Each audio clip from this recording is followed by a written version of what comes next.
ce yadda duka ce zanabi shi na amfani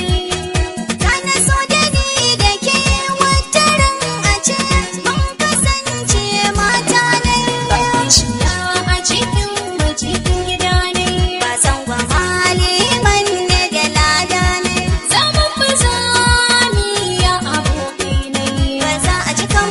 mu zama na aure ba ni kare kusa da kife dan juwa nake zuciya za ta yi rauni na rike alkawar za ku yi alfahar damuna har marani dukkanin ku kun yi mini kowa ya sani ƙauyuka har da yan birni kun yi shiga shigar ku ta zamani da kin shiga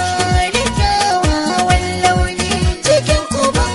aminta da birni ba ban so ku danna cimma bukatu ba